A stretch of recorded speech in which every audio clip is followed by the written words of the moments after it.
sure it's recording properly.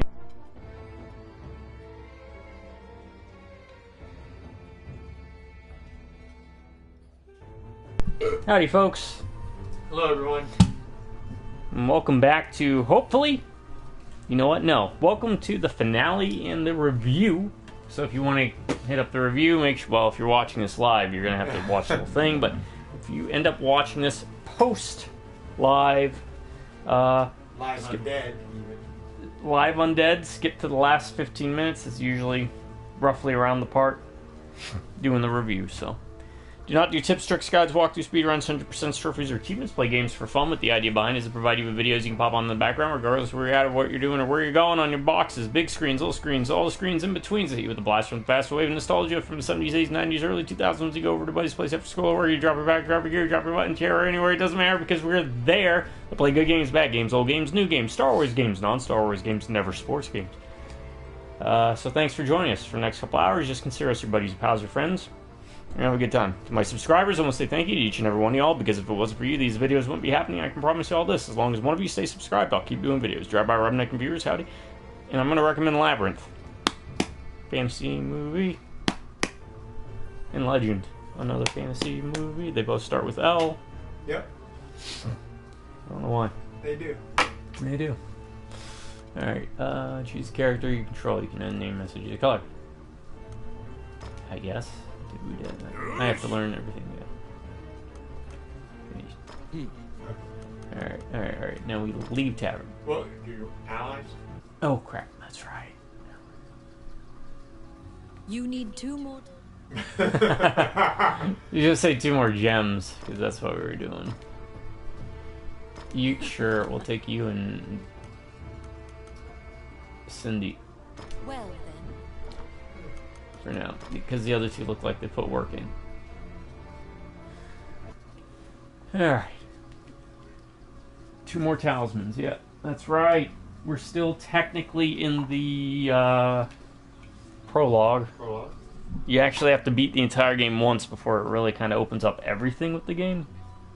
Okay, excited folks, as Rebel, including harder difficulties. List. Is that a 1 or 7? 1. Alright, pick front or back. Back. Top 10 FPS games. Alright. No, I know you're.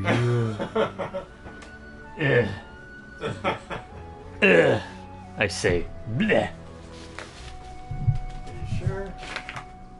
It might not, honestly. It might be on the fringe. It's got 2 letters I know is going to be in it. B and S.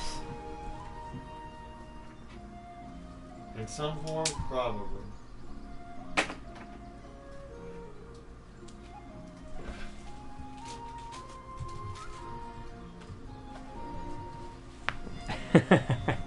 Alright, so this will be top 10 first-person shooter. Top 10 first-person shooter. Alright, now,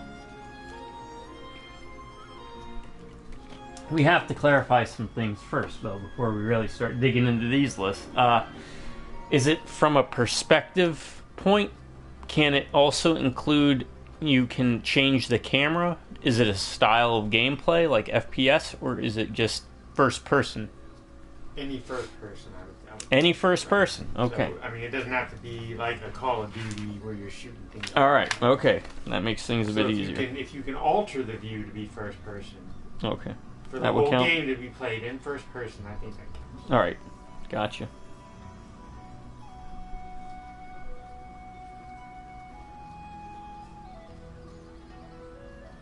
Okay.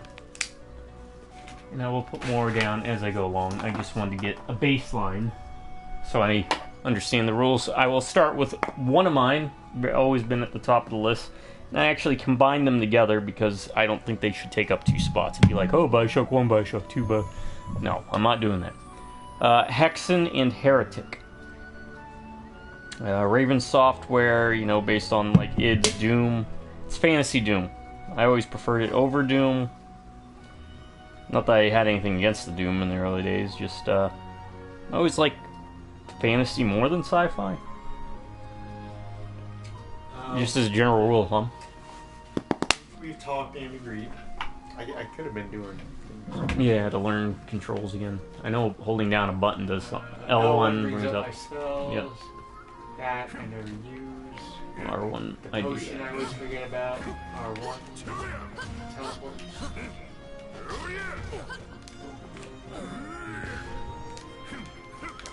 I know square is my memory. I don't know what that is for me. Double jump.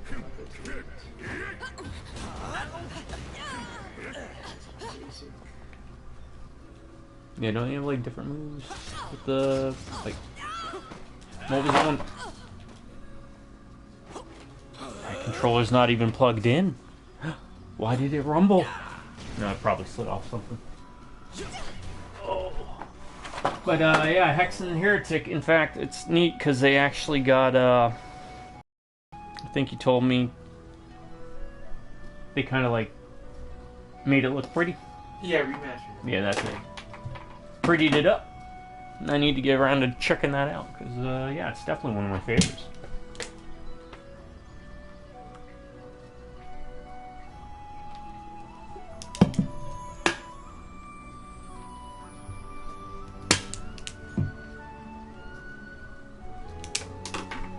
Alright, now we need to figure out also where... wait, this. And we can use the stables. That's the castle, isn't it? It is. Of course, We don't care about the castle. The princess. We need the stables. Oh yeah, we have this. How do we press things with it? Is it pressing in on the thing? Yeah, probably.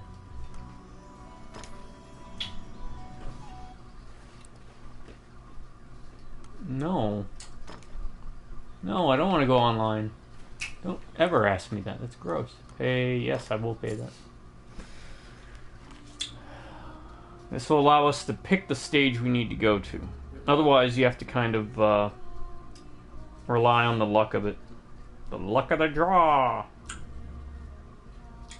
Get one of mine out of the way. Again, in no particular order.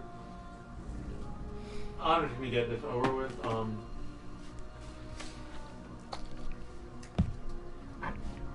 I guess I can count all three under one thing.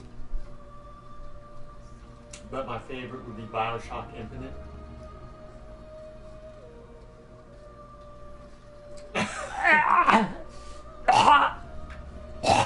Again, the list is my favorite of the series, right? Our favorites. Yep, top 10 favorite. I would contend, I would agree that it's not the best of the three. I 100% agree it's not the best, but it is my favorite of the three. Well, I played through it on 1999 difficulty. Not by much. You know, it's so. Not by much at all. Absolutely. I think. Not by much. And at any given time, if I wake up and feel differently, I might put one ahead of it. I think I would always have 2 second, even though 2's gameplay, I think, is better than 1 because of the, you don't have to switch with the plasma gun. Yeah. You don't have to. But any of the BioShocks counts, but I'll just say for clarity, BioShock Infinite. Everything about all the BioShocks, the world, the lore, the powers, the gameplay, the characters, I enjoy it. By now, if you don't know what BioShock is, look into it and start playing them. And if you do know what it is, you know what I'm talking about. And I won't spoil anything. Well, I'll piggyback into that then with the number 2 on my list was going to be BioShock 2. These are the rules Minerva's of Den ancient is one of the best capital DLCs, I It think, was for any video destroyed game. following It is, an yeah. invasion from the Northern That's a Empire. lot up there with, for me, along with things like Now Mask it of the is a Betrayer, dangerous place. The Frozen Throne. Dragons and What was that?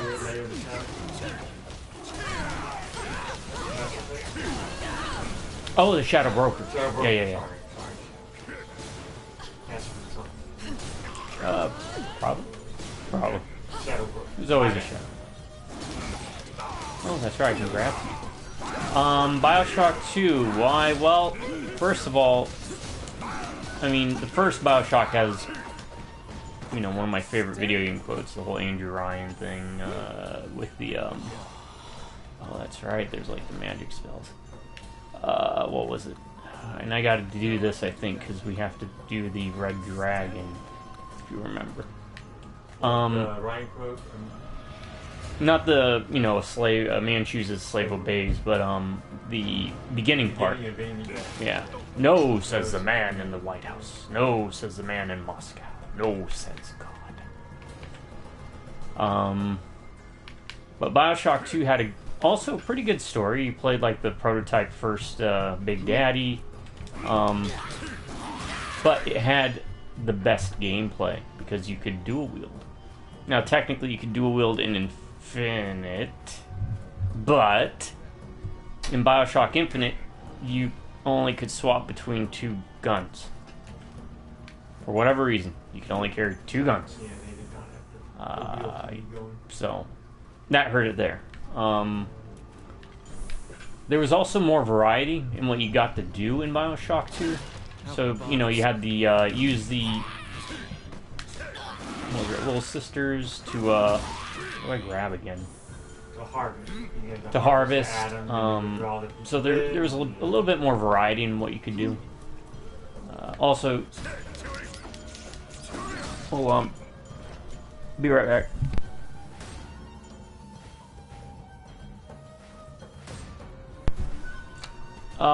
You could, what was it? Summon little robot guys, which was neat. Security thing. And the Big Sisters were... And the Big Sisters were a nice addition, nice evolution, I guess, maybe? From the Big Daddy? Yeah, and you had that, well, the thing is, you know what I'm going to talk about? I'll spoil it. There is a really cool section where you play as a little sister.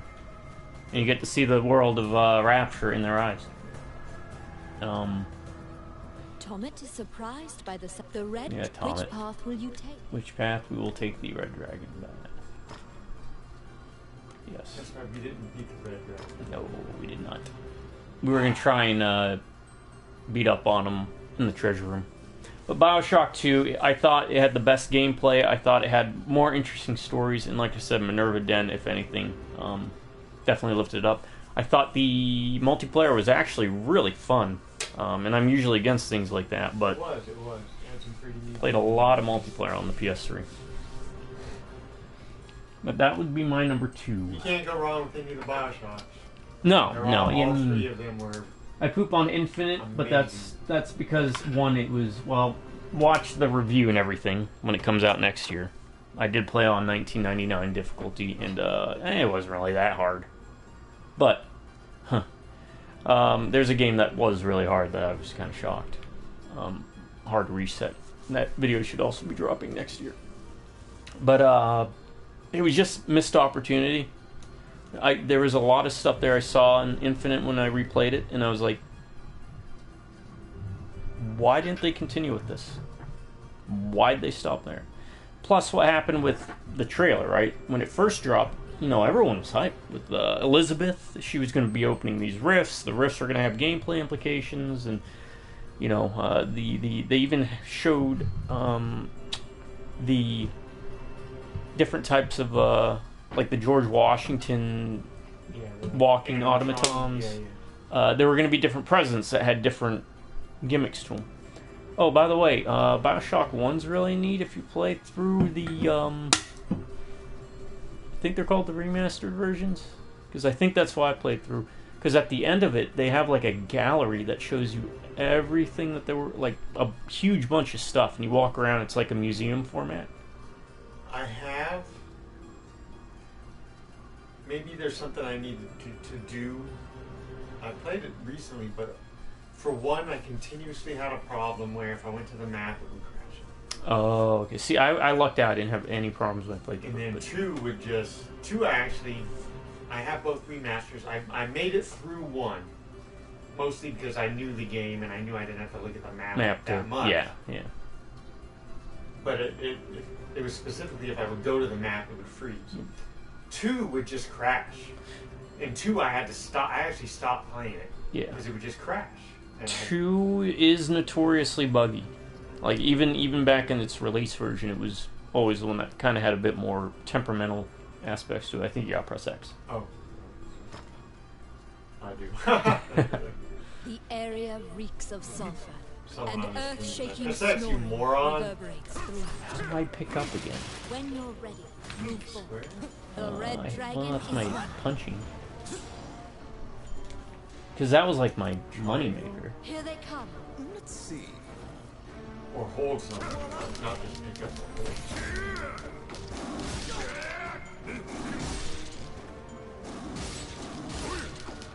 Yeah, it was no. Yeah, I could grab enemies and like throw them. That was kind of the thing. I don't think this matters. Yeah, the Bioshock series are great. I know someone's gonna say, well, you know, Bioshock is just a lesser version of System Shock. You're not technically wrong. I mean, I get it, right? Like, oh, that's why there's 2 of them. But System Shock's good too. System Shock 1 and 2. But for me, Bioshock just captured that atmosphere, the setting. Also, the reason 2 over, say, Infinite is just Rapture. I feel the city's more interesting. Not anything, again, against the idea of being up in the clouds, but... oh, grants an extra life. That would be helpful. I just feel like there was a bit more character and charm. Alright, let's attack him here. The red dragon has awoken from its slumber. This might mean we can fight him without having to...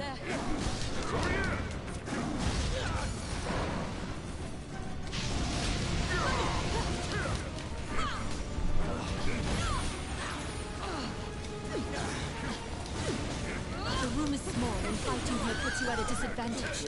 You can escape via the door on the right. Oh my word, we are not doing good. Maybe we shouldn't fight him here.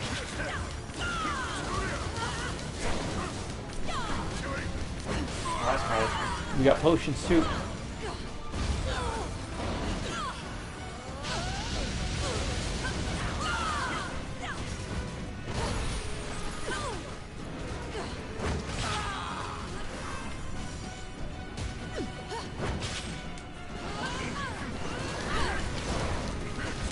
Look, as long as we beat him here, it doesn't matter.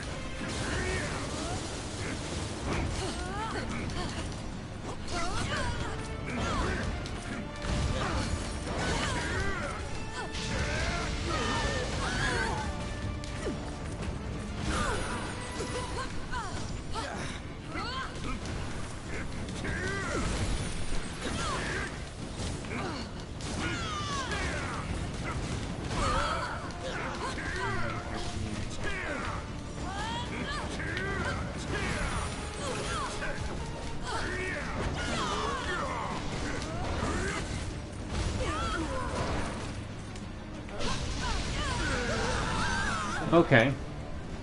Alright. I mean, we got him down to half health.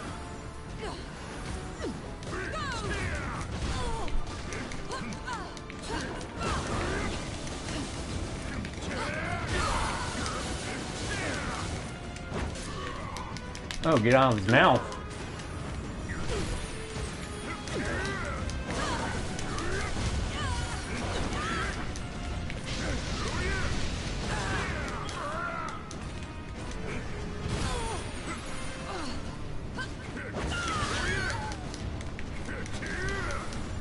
Oh, there's my... Oh, I'm dead. Okay, maybe we need to... grind a bit, maybe?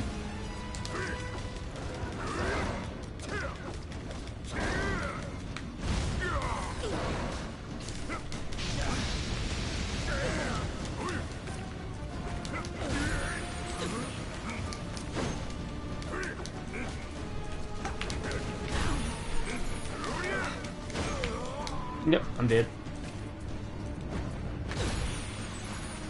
No, I'm not gonna. I will continue though. X.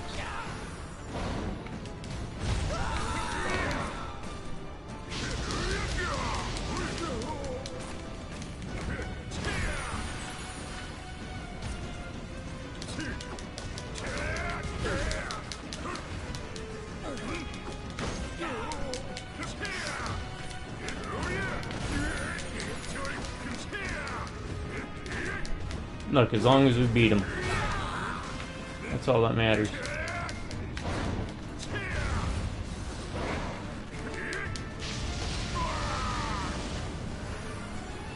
As long as we have enough gold to beat him.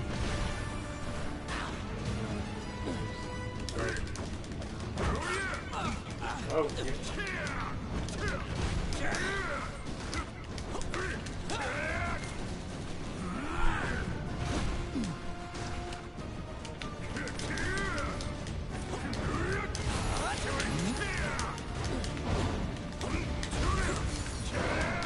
Remember, you have that jumping magic missile attack.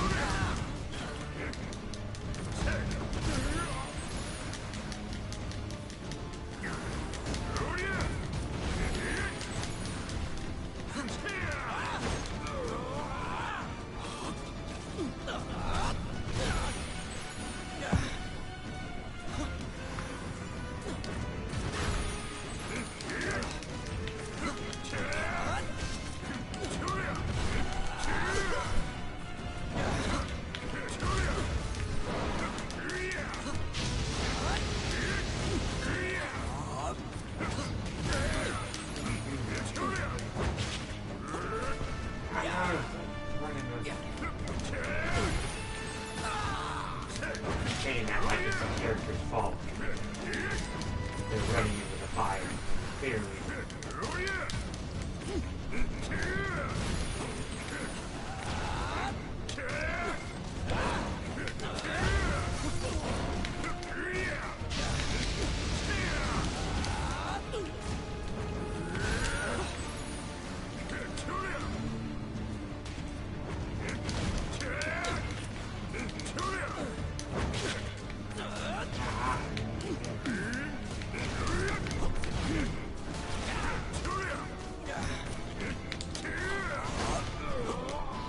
Come on, just give me enough gold. Give me enough gold. You got this, too. You got this. You got this. Come on, gold, gold, gold. We have a ton of gold, huh?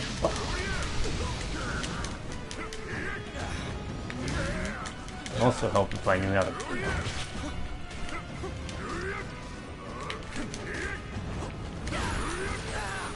pick up things, yeah.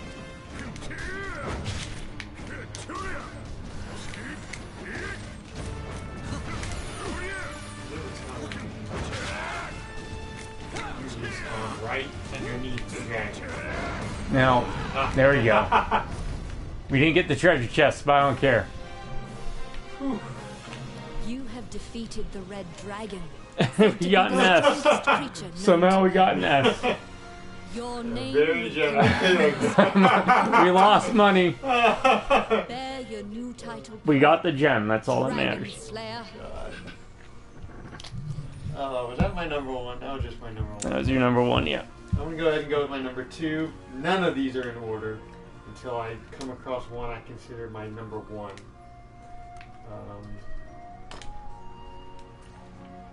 Prey.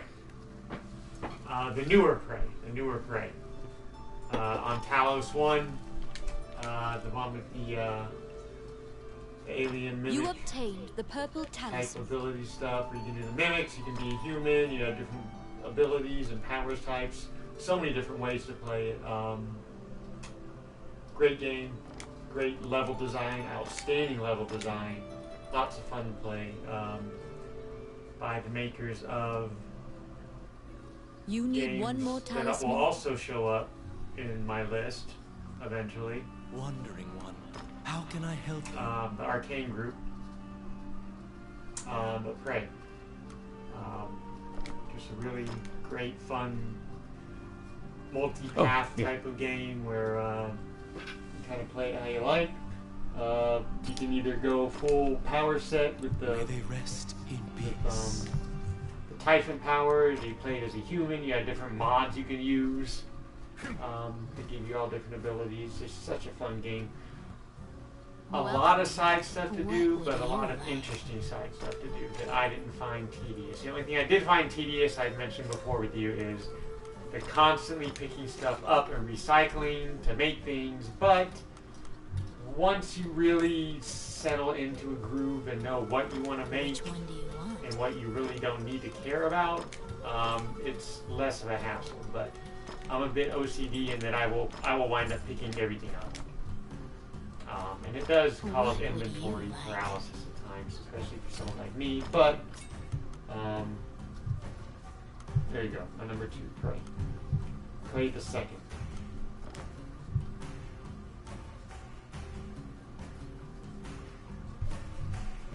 Can't really comment too much because never played it.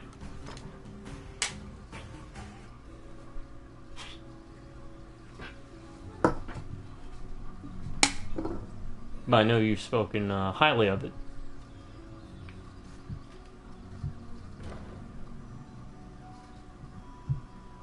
Stones. Just need one more, and then we gotta fight the last boss. But I do know the original Prey, which was always interesting. You had the Native American guy. Reminded me a lot of Blackthorn, actually, too. Different, That was but an similar. interesting concept, and I kind of wish I had gotten to play it. Yeah, I don't know why they'd never, like, remastered it. You might need to repair your equipment.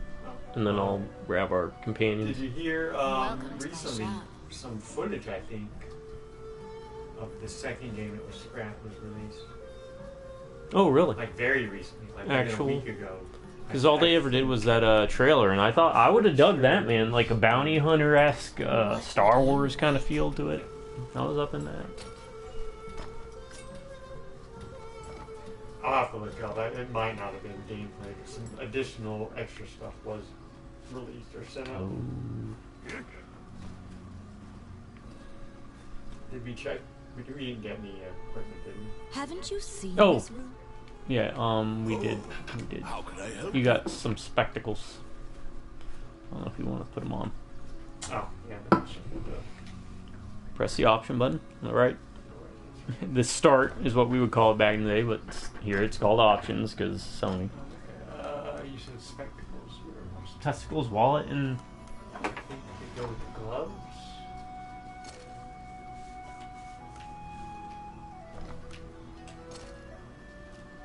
What switches? L1, R1 maybe? Or D-pad? Okay. Was it this? Or is this? That one. The monocle, yeah. Damage from I think it's the monocle. Well, no, it was an S. What was it then? Oh, it's that one. Sorry, it wasn't. It was a. No, I don't know. I don't know which one. I'm confused. I know we got something. I got gloves and something else. It looks like potions do not restock after everything. That reminds me to equip something else. Equip.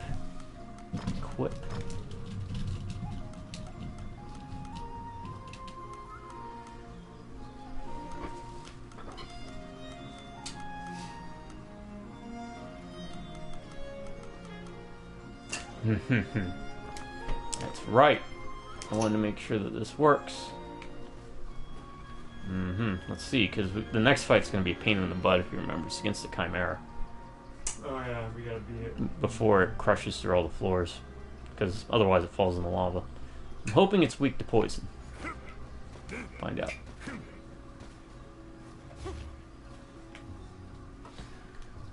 My number 3, because this is what I wanted to clarify. It's first person, though I would recommend third person for combat melee mostly. Vampire the Masquerade Bloodlines. It's a personal favorite of mine. RPG. Big fan of World of Darkness. Pre 5th edition. Didn't like 5th edition, it was garbage. But yeah, it was. It's a really solid game. Buggy. Make sure you play with the any of the patches. There's quite a few mods for it. Highly recommend it, even if you're not a fan of Vampire the Masquerade or you're not a fan of RPGs. It's something, trust me, most people can play. It's kind of like Knights of the Old Republic in that regard. It's kind of like a gateway RPG. But the breadth of options, the characterizations, the stories, the flexibility in how you want to approach problems. Highly recommend them. Or recommend it. Still some of the best writing. Not the greatest. I think Alpha Protocol probably beats it out. Just with how everything's interwoven. But for a first-person shooter, or a first-person game, first-person perspective, maybe, VTM's going to be on the list. And that's one I know you haven't played, so I gotta remember that and X. Yeah, we gotta level up. Stables. We walked the stables this time. I'm bringing our A team, which is I forgot the names. Darlene and Aileen. Eileen. Come on. Come on, Eileen. All right. My number 3, because I don't know how long we'll be playing today. Let's see. And again, these are not in any order. And I am cheating by making these 2 1 entry. Even though initially I had made them 2 entries. But I'm cheating and making them 1 entry because I wanted to put something else on also.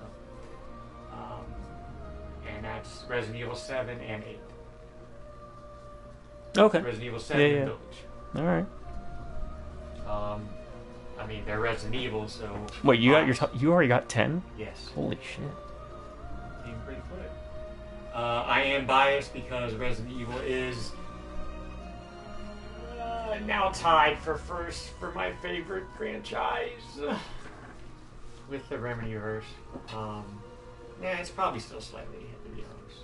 I have to be fair to it because it's what one of the first franchises I ever deeply fell in love with. But anyway, Resident Evil 7,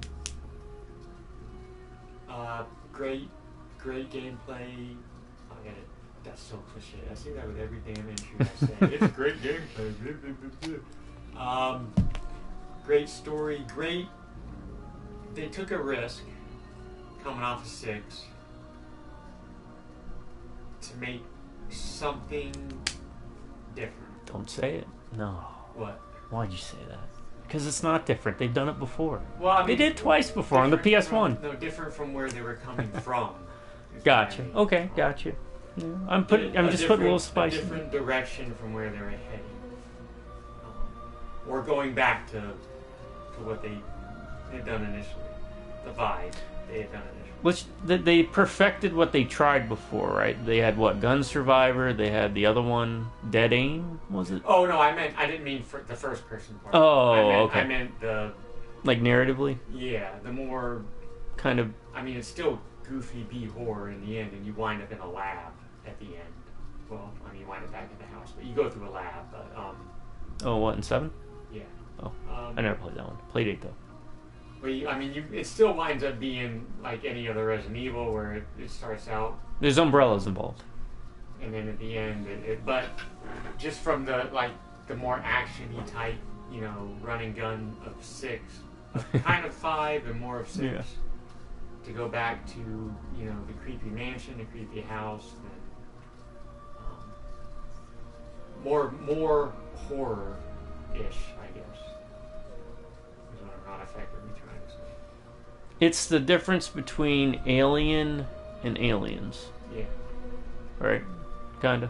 Yeah. Even though, again, like most Resident Evils, by the end of the game, you're pretty much have all the ammo and all the guns and all the health, and you're blowing things up, unless you're playing difficulties. So 7 with the whole, and it's not perfect. There are problems. The molded are kind of boring, to be honest. There aren't that many enemy types. Although the Bakers are, Jack Baker is and Marguerite and Lucas. They're all very, and other people I won't spoil, but the Baker family themselves very entertaining. But going to a mainline game in first person, going back to what they did with less running and gunning and more horror-ish vibe. Was a risk, but it paid off. It's a great game. Great horror game. One of my favorites. 8. I want to say I prefer 8 to 7, but just continues the story of Ethan Winters. But again, does something slightly different by introducing the different characters, different, even within the different villains, you have different vibes. With Lady the big lady. Yeah, I don't even remember how they pronounce it. Demetrius, Demetrius. The castle and Tiramisu. And, the Moreau. The puppet lady whose name escapes me, I'm sorry. And then my favorite of them, Heisenberg, who I thought was absolutely, the voice actor did a great job, and I thought he was hilarious. I mean, he was cool, but he was also hilarious with some of the stuff he said. Like that one cutscene where he has Ethan in the chair and he's trying to persuade him to join him.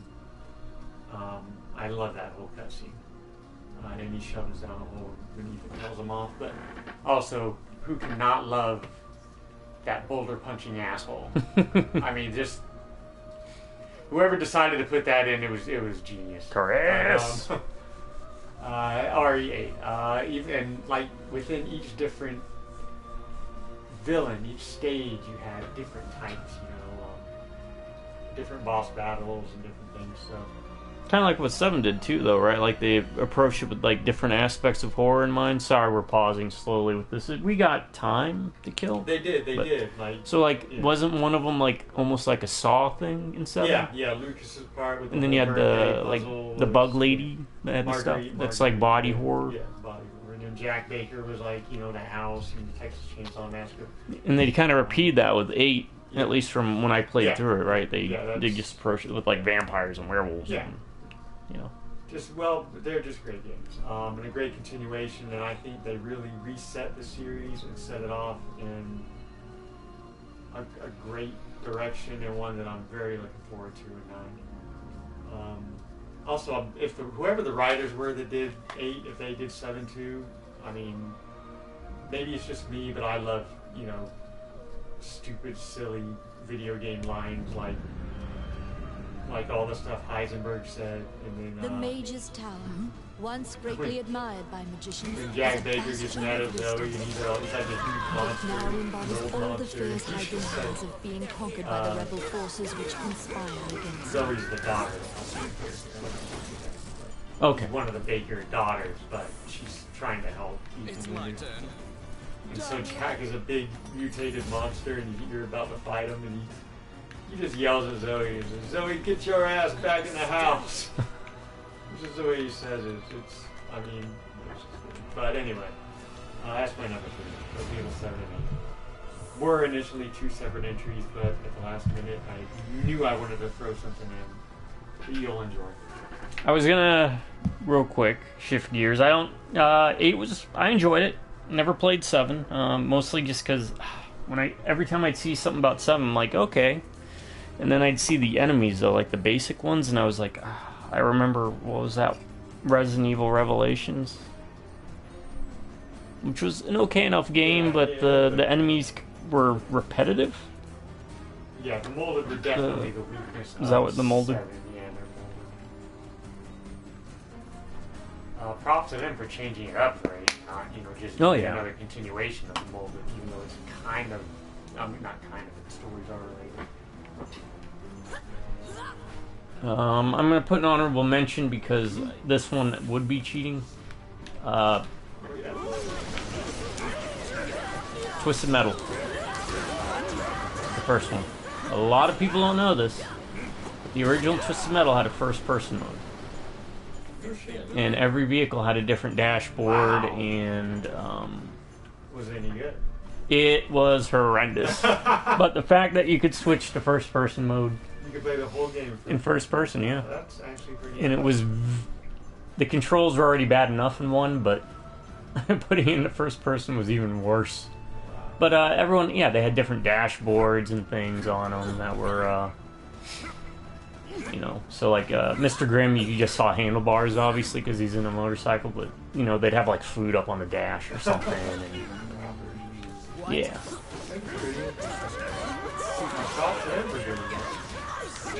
I mean, well, to follow along those lines, I'm going to put props to these guys.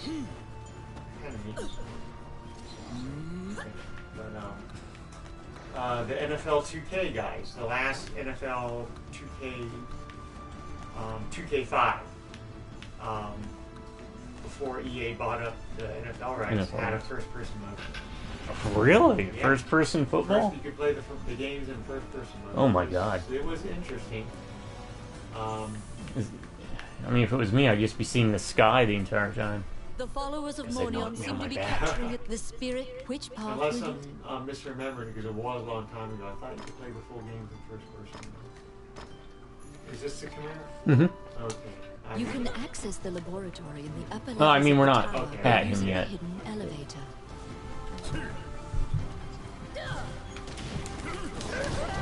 Oh, and also from credit to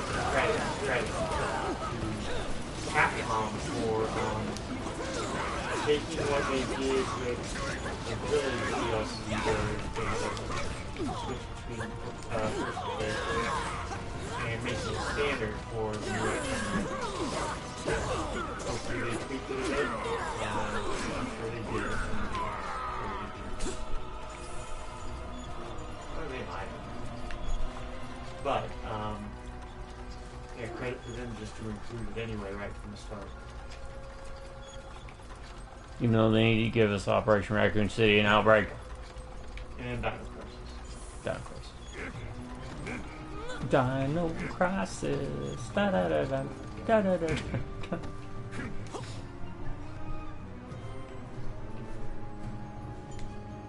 Alright, I think this is where we go on a magic carpet ride. I like to dream great. It is a good song. I just gotta remember the exact spell.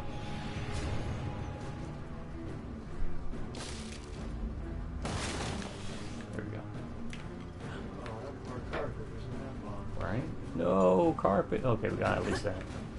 And this is where we have to move up and down or we fall to something.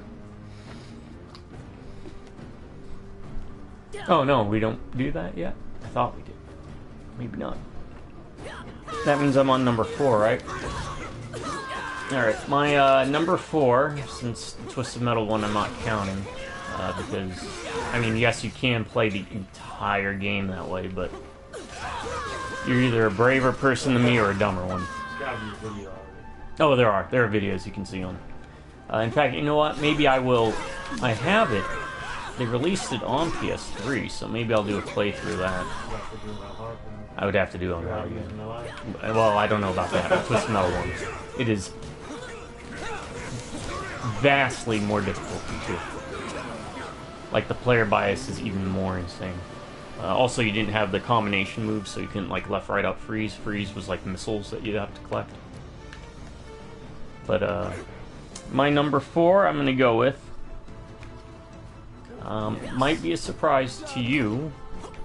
You know I always bring it up as one of those, I'm kind of shocked I actually put it on these lists, but Jericho. Clive Barker's Jericho. And not because it's actually, like, it plays well, but because the atmosphere, the characters. Yeah, there's some really great concepts and mechanics for the game. It's just, oh my god, what is that? That almost killed me. Wow. It was a trap. It's a trap! Clive Barker's Jericho is a interesting setting with wonderful characters, a ending that would make M. Night Shyamalan think I need to go back to the drawing board, with some really great mechanics. It was just... some of the other aspects of the game were not built quite as well, such as respawning enemies, directions on where to go, the fact that you die to, you know, a stiff breeze doesn't help. I at one point referred to it as a triage. The frantic researcher seems to have abandoned his experimentation Need that. and run off. The contents of the beaker are But shaken yeah, and Jericho controlled. is going to be my next one. That was 4. Oh, here we go. Game on.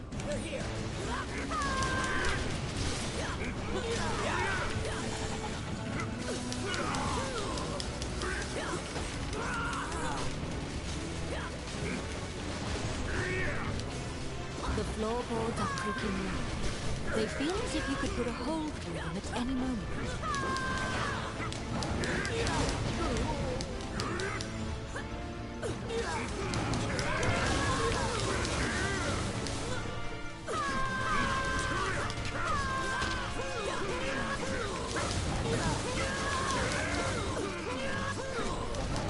I mean, we're doing better. But check out Jericho. I really need to figure out a way to play it on Steam. You said it was on Steam at one point, but no, it's not anymore. Probably talked about it. Yeah, agree with everything you said. Great idea. Mechanics didn't work.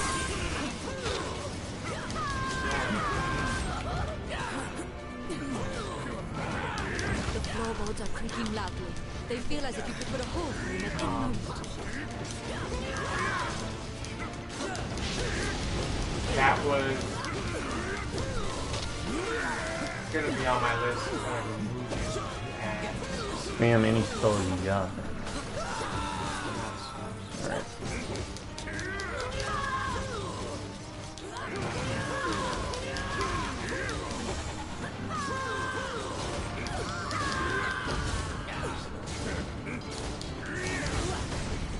Got him. nice. I like how they're Decomposed The like that. chimera, Yeah. unable to move And that's what around you in get. such What's a his name from Metal died, curled up on Full itself. Metal Alchemist? The continued production of Shao his Tucker. monsters Shao will Tucker. only cause Well, you did great get your harm daughter. to the kingdom. the worst, one of the worst fathers in any media ever. Yeah, right. Yeah, I agree with everything you said about Jericho, pretty much 100%. And almost made my list, but I took it off to add something. But I also had to move 7 and 8. I will go ahead and do my number 4, because that's all the talismans, right? I'm just gonna do it's actually the one I moved 7 and 8 for, and Jericho. My favorite Fallout New Vegas. My favorite Fallout by default, because it's the only one I played, You but obtain the white talisman. that's not why it's on there. It's on there because it is an amazing game, with amazing fun characters, great quests, just lots of great stuff to do, some of the best DLC I've ever played. What's the one, the futuristic one? Shit. Do you Oh, World remember Blues? the runes Old that World the king Blues. mentioned? These secret runes will open the gate into the illusionary. The Hearts one. Honest Hearts. Honest Hearts. Wandering one. With everyone's How can I help favorite. you? I carried his armor. I used The his Burning armor. Man. I used his stuff for after I got it. His armor, his weapon, I believe. Great DLC, and my favorite of the DLC, Dead Money, which I thought was fabulous. Great narratively and gameplay wise. Treasure of the Sierra Madre. So much fun. I did not care Where they for rest the in other, peace. that last one. One where you're Oh, where you go to the divide. yeah. Let me look it all up. We got time. That We guy got was being a jerk to you because, I don't know, he just kept talking. He wouldn't shut up. I'd be like, dude, just Joshua Graham, by the way. thank you. Love that character. Great fucking character. He's supposed to be a companion in the original Fallout 3. Forgot what it was called though. Lonesome Road. Lonesome Road. Yeah, I didn't really care for that one as much. But I did that last, so there might have been some... It's a long game, and there's a lot of stuff to do, so it might have been kind of like, you know... But great DLC, great gameplay, a lot of fun. My introduction to the Fallout universe, and I honestly don't know if I'd play another one, but I do think I would play through New Vegas again, actually. Maybe Makes me happy to a hear. different, Brings a tear to my eye. different characteristics than what I had before. Because Play what Cannibal. I did it randomly. I chose like there was a website I could go to specifically for Fallout, and it randomly generated the numbers that I put in, and I didn't touch anything. I put them in exactly as they had it. Kind of a boring thing, I think. There was nothing like weird too much about it. Yeah. I'd be interested in doing like, I know you can do like a low intelligence run or something. Yeah, you could do that. I've seen videos of people doing things like an Abraham Lincoln, where they just, they run around with like an axe and they dress like Abraham Lincoln, and they kind of, there's one with Jason Voorhees, so you kind of limit yourself. You can do so many different types of builds. I would definitely pick a different faction. I'm just going to say real quick and go with my number 5. Yeah. It's going to be New Vegas as well, for most of the reasons you've already stated. I guess it's a great game. I love that game. I'm going to grab another. Though I've been playing Fallout since the first one, and I do prefer 1 and 2. New Vegas is really definitely up there. It's definitely the best of the first-person shooter Fallouts. Because again, you get the same people, the same quality that you got with 1 and 2, the same charm that we got, and it holds up amazingly well. Yeah, once again, there can be some bugginess and issues that come from it, but that's also part of the charm. But you get some of the zaniness, the Wild West weirdness to it that came from that one perk with references. The DLCs were great. I mean, I enjoyed Lone Star. It was alright. It was definitely the weakest of the bunch. Joshua Graham made Honest Hearts, but Dead Money for me was I just adored, because it was basically like, I know the Treasure of the Sierra Madre, but I also felt like Escape from New York. Where Snake Plissken has to accomplish a task. He's got to keep himself from getting booted. When we say it's I don't know what.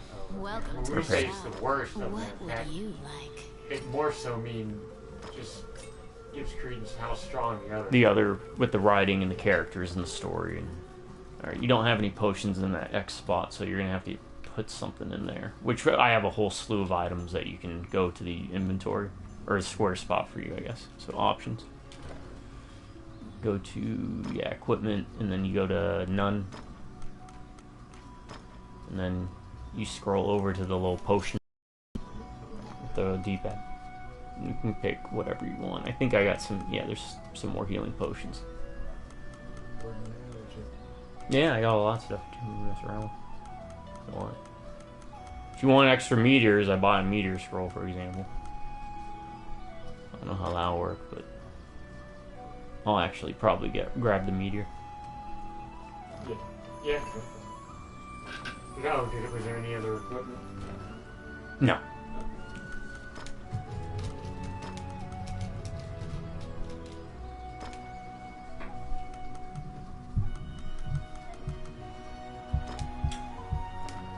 My number 5.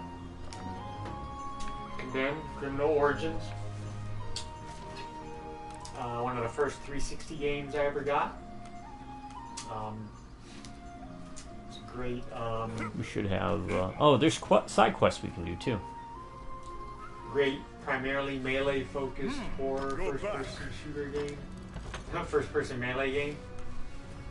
With not too heavy, but and some light investigative mechanics to it. Interesting story, some very dark and unsettling settings and atmosphere. Pick up anything pretty much as a weapon. You can even find firearms, but they usually only have a couple bullets in them. It's a great game. Condemned Criminal Origins. You can get it on Steam, although it's kind of buggy, but definitely worth playing. A couple of the really genuinely creepiest moments in games I've come across. I won't spoil. But check it out. Condemned Criminal Origins.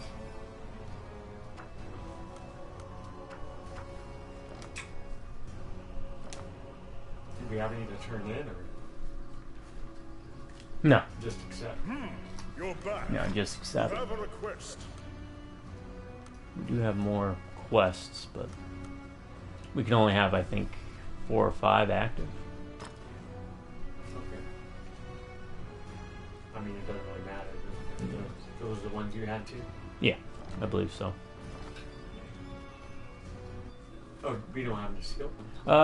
I think you have at least You're one. back. Why do I have none? Why don't I have these? Ricky the Rodent. 2 is also fun if you can get it. It's okay, and there are also some pretty cool enemies in it. The doll factory is pretty creepy, and then I'll just say the bear. The bear. You'll find out about the bear if you play it, but it kind of quickly evolves into some weird stuff going on that kind of takes away from the atmosphere of the first game, I think. We'll go random questing for a bit, just see what side quests we can knock out. Yeah.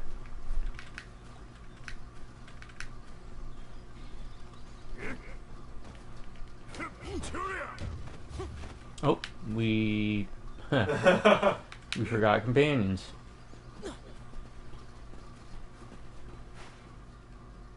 They're waiting at the bar. They're like,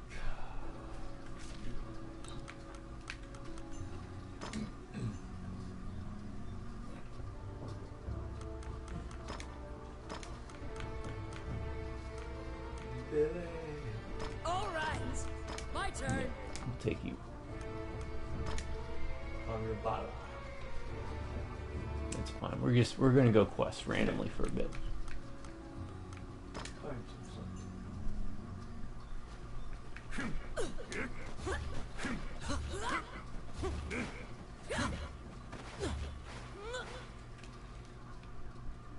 I'll do my number 6 real quick because I already marked it off for some reason. Hard reset.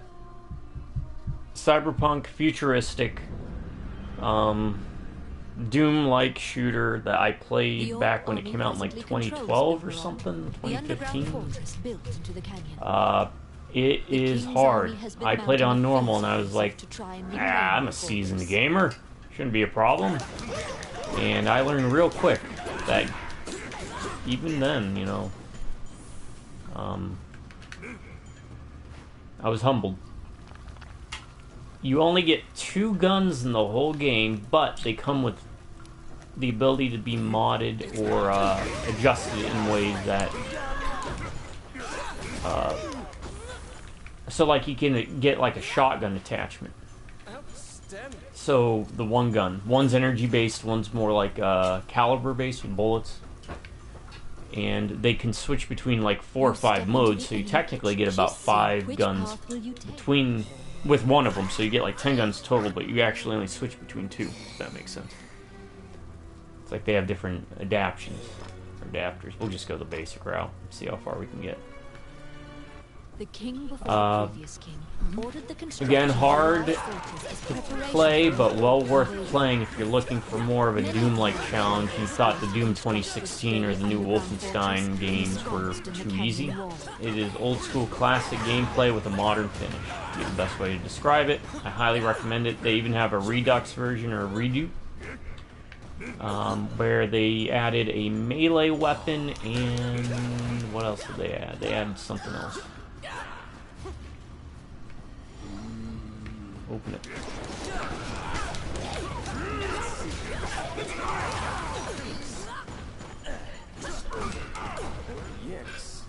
They added a couple more abilities and whatnot. Let me use this bomb. That's a good thing about the bomb pouch. As a dwarf, you don't have to worry about waiting to pick up bombs or wasting them. Yeah, hard reset's my number 6, and you can get for really cheap. It's not like an expensive game.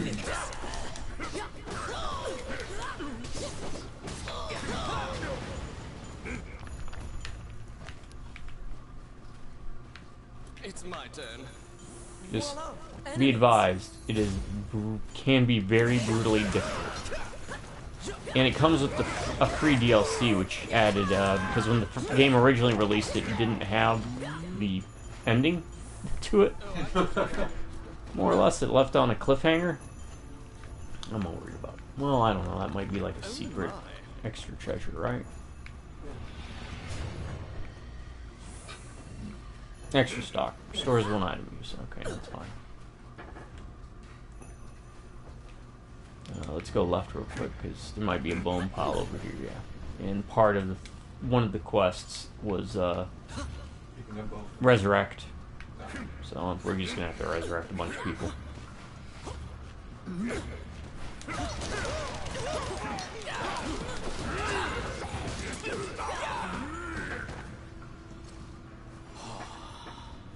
So what we're doing now is the basic loop, where if you don't use the stable, because the stable you have to pay money. This is, you basically go on an adventure, and the further you get, the levels are going to be randomized, but the further you get, the more reward you get. But the downside is you lose out on your durability of weapons. So far, I don't think it's been a problem. No, especially on normal. And to get the true endgame, though, you have to be,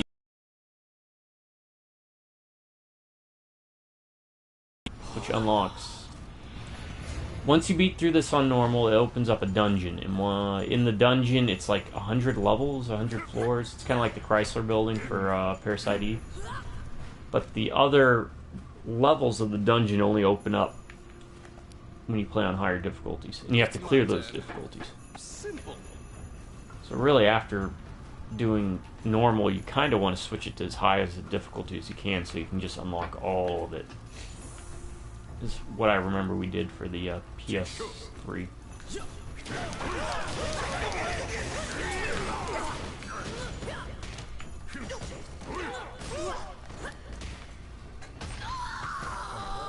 Yes. Voila.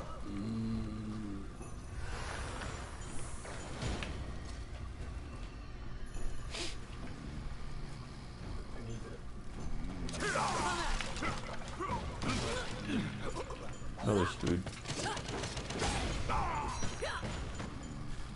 If they don't get it all.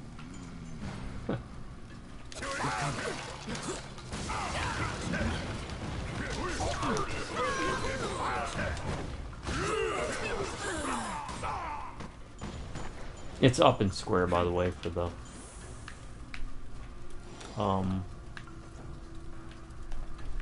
grabbing for the dwarf.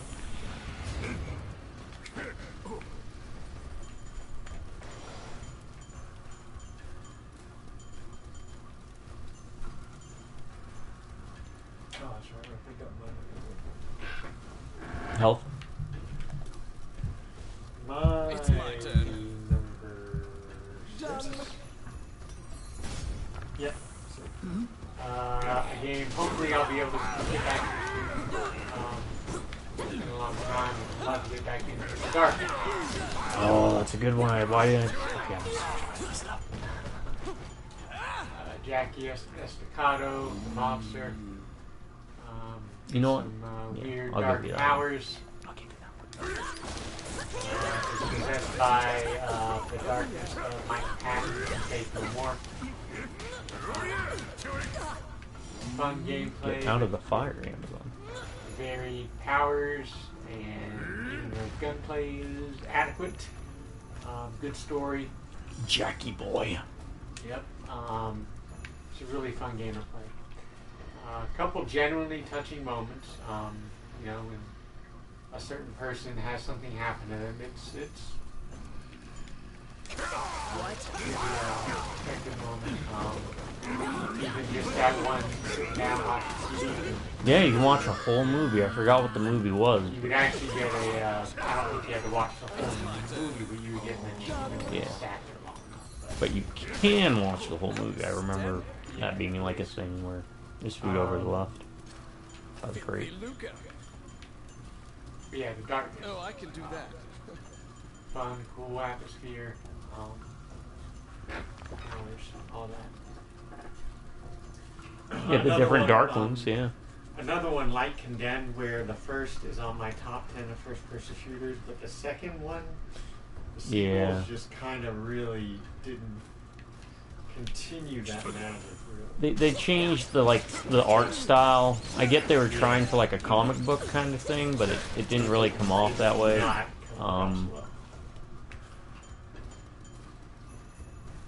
And of course, they switched out all the different types of Darklings for one, and they had an upgrade type system that was just, to me, it's too convoluted. No, this is the part where eventually we just run.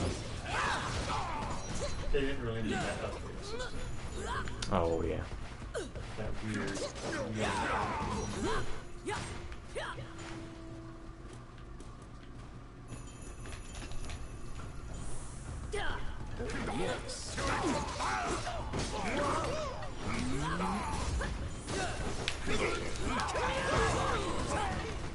Alright, we gotta go. You just gotta go. A particular I'm gonna throw an honorable mention out. of the sewers. It is the unmistakable because this one just came to me. large beast. The Wii U was often derided, even though it has one of my favorite role-playing games of all time, Xenoblade Chronicles X. It also had a really good first-person game, which was a remake of a company I'm not necessarily a big fan of, but one of their earliest games called Zombie U. It was a remake of their game Zombie on like the Commodore or some such. It's probably one of the best zombie games, I'd say. Just the way, because the gamepad works, you'd have to actually, to look in your inventory in your backpack, you'd have to look at the actual gamepad that had a screen on it.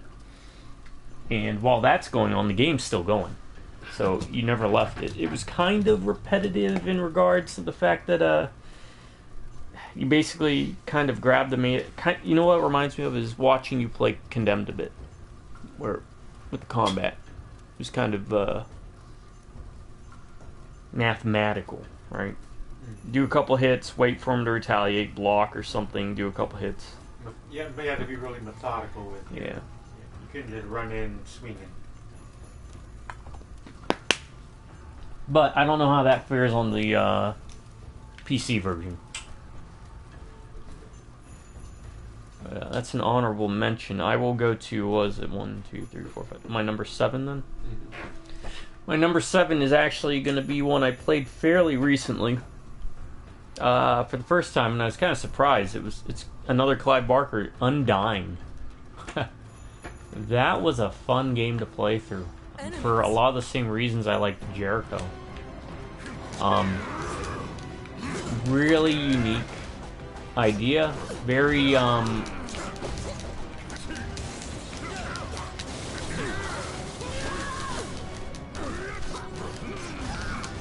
in a way, kind of like Resident Evil 7. You had a family, and each family member had like this different little concept, right? So, like, one was like a vampire lady, one was like a werewolf, another one was more like a ghostly apparition type of character.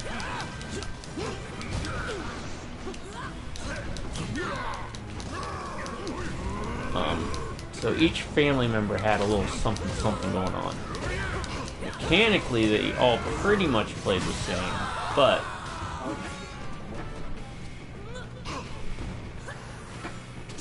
they mixed up the gameplay. It wasn't just traditional, guns and whatnot. You also had magic you could use. So very similar to Eternal Darkness 2 in that regard, because there's like different combinations you could do. Pull out. Highly recommend it. You can pick it up on Good Old Games. I don't know. It's probably on Steam. Might be. But really worth playing. The setting's great. And I think it's like a Scottish island you go to investigate. You're like a war veteran visiting a buddy's family because it was something he wrote about in his journal. We're going to continue the adventure, see how many of these quests we can knock out before we finish it. And yeah, just like you walk in and there's like a painting of the entire family, so you know who you're going to be fighting eventually. and then like there'll be a lightning strike, and then the picture will flash and change and show their monster forms essentially. And the bosses aren't all just straightforward, you know, tank and spank type of encounters. Some of them are actually, much like our EDF days, they're like a puzzle. It's a much deeper game than what one would be led to believe. It's not just like Doom, but Clive Barker. Yeah, that was Clive Barker's Undying. Oh, there's stuff on there, huh?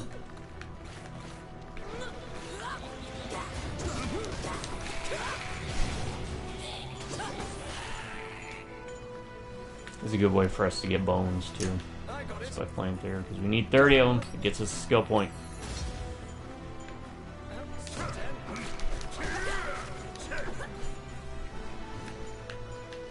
What?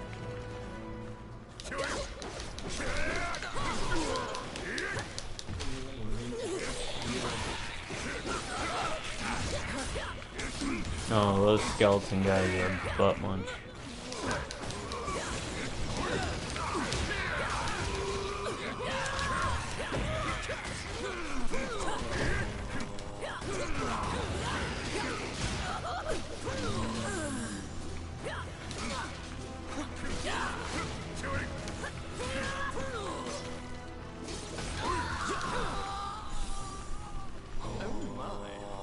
Yeah, well, to be fair, these are lower level Amazon characters. Would you say they're not Amazon A strange Primes? night. The night is. Which path will you take?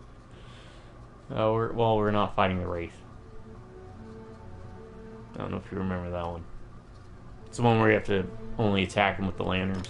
Okay. We're gonna do the vampires. Vampires.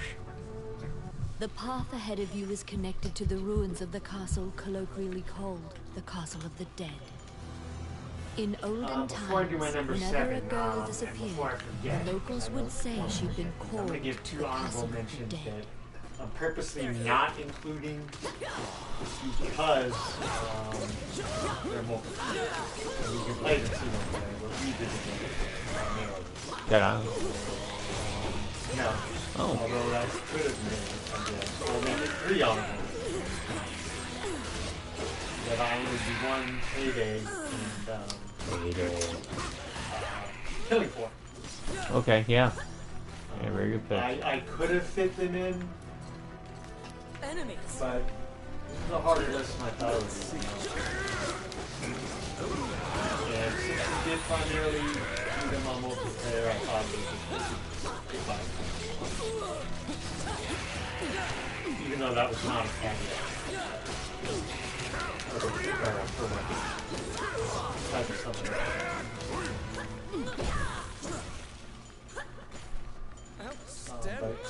we spent so many hours of Payday and Killing Floor. So much fun. Not even just cooperative, they were fun games. Payday 1 and 2 and Killing Floor 1 and 2. So, great memories of them. I still remember the time I took out the Patriarch. When I was the last one, and at the time we were doing voice, everyone in our group was helping out in the chat, you know. Oh, yeah. They were like, pick up the crossbow, it's right there, it's right there. And then Back when online multiplayer was very communal and helpful, not just trash talking.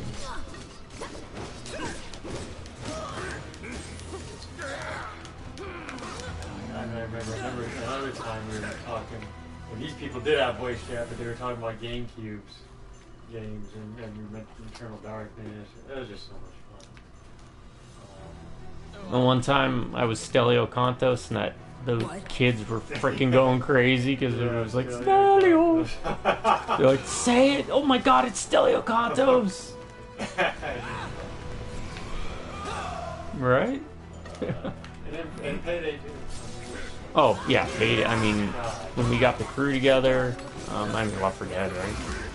Oh shit! Yeah, right? Wow. when we had our crew together and everything for Payday, trying to discover the secret with the symbol on the floor in the bank in the first Payday. And Payday 2, we had the infamous scene where all three of you, I was like, what did Bane say the combination for the chemicals were? And all three of you gave me completely different responses. And I was like, what the fuck, Bane? What are you trying to do? Kill us? Oh, God. I can't believe this is probably on your... I didn't put Left 4 Dead on my list. I didn't either. I tried to make it single player mostly. We'll make it another honorable mention. Yes. We have to mention Left 4 Dead. Yes. Because we spent so much time and with the mods, and it's coming. It is coming. It is coming. You I promise. you. That is absolutely something we both Left 4 Dead also. Jeez. It's a game that I am so shocked that it fell out of like what people talk about anymore when it comes to video games. You know, that and BioShock are both games that were raved about for years, but now you don't really hear too many people bringing them up. And I've mentioned before, it's but time. I don't think people really appreciate the just simplicity of Left 4 Dead, but how well it was made. It was definitely yes. There was amazing, amazingly well thought out pacing, graphical mechanics, and whatnot. Level design. Just the idea of a witch, and that type of enemy. Yeah. Even though you eventually learn to cheese it with the run up protect shotgun to the head, but that wasn't always guaranteed either if you didn't pull it off exactly right. Yeah, you get an achievement for it, right? Crowning, yeah. Oh, and then there's that one level in 2 where it was constantly raining. And there was like witches all over. Witches all over. Yeah. But no, Dead Island, Killing Floor, Left 4 Dead, Payday. We could almost do a multiplayer. A multiplayer one, right? Well, in the future. You just got a glimpse. Is it my turn? You're on 8, right? Yeah. I know we're kind of blowing through these. We're blowing through these, yeah. Number 8 is going to be Dishonored. Oh, actually, I didn't do my 7. It was Dishonored. Oh. Oh, crap, yeah, sorry. Well, mine's number 7, then it's Dishonored. Is Dishonored? Okay, Dishonored. 1, if I have to pick between the two, but Dishonored 2 had 2 really great levels. Clockwork House and the time manor. distillation level. Where you have to flip between different time periods. Such amazing levels. But Dishonored 1, I felt, had better story, and the environments. It felt like a more unique experience because it was a world we hadn't been exposed to yet. I felt like this was really cool because it was kind of a pseudo alternate history with a twist fantasy world. The approach to how you're able to handle a multitude of different tasks. Yes, you got high and low chaos, but you don't. How you get to those points are still varied. There'd be like 3 or 4 different ways to get to either one of those points. Not to mention, also really good DLC with the Dowd stuff. Yeah. Right, I'm a big fan of Dowd and his story and the Witches of was it Bridgemore? That was in 2, right? She played a bigger role in that, yes, but her introduction and the witches were Dowd's story. And there was the whole level of them in 2. Yes, there was that whole stage with the library and everything. I think it was a library. Yeah. But the first Dishonored had just overall a better package. And the gameplay's smooth, and I replayed those games recently. And they hold up really well. You know what was also good in 2, though? Was that one where you have to find the double? Yeah, the party. Yeah, who was voiced by, what's his name? The Kingpin guy. D'Onofrio? Oh, okay. Yeah. That was a pretty good part, too. But yeah, the Dishonored games, that's one... I never played that last one they made. It wasn't like 3. I felt like they could have kept going with it. because it seemed like there was far more of the world you could have explored at that point. But yeah, so that's they hold up. and that's my number 7. Both of them also. I too prefer 1 and agree with you about the clockwork level is. I mean, It's really easy and quick to beat. Yeah. I found out, but if you mess around in there, yeah, there's so many cool things. You like can do. flipping the rooms Yeah. and And I don't replay games often. We joked about Resident Evil 3 remake, but it was easy. I had the rocket launcher, so normally that's the only reason I would play. Well, I mean, no, there are different reasons, but I don't normally do Let's see. like no stealth runs purposely, but I did a no stealth, no kill run in 2. And I did a no kill one and run 1, and I only got spotted once. Actually, I'm kicking myself when I finished the game. I was like, why didn't I just redo that one part? Because it was only once. But It's my turn. that just goes to show how great the gameplay is and how varied that someone like me who doesn't normally do that kind of stuff you can do that kind of run. And it was doing the Clockwork Mansion, stealth, no alert, no kill. It was not easy. It kind of helps that you can, I guess spoilers for anyone who hasn't done it, but you can destroy the clockwork enemies, right? mm-hmm. Yeah. Or you could just rewire them. But if you rewire them and they kill someone, it counts against you. So you kind of had to be strategic about, how you wanted to do things because of the enemy changes. But with it just how you approach that whole area, and the time, it wasn't easy. There was so much fun. And probably one of my favorite and proudest gaming moments, even though some people I'm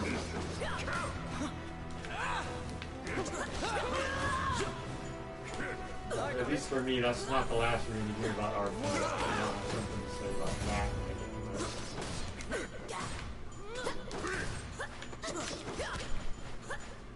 Let's see. Simple.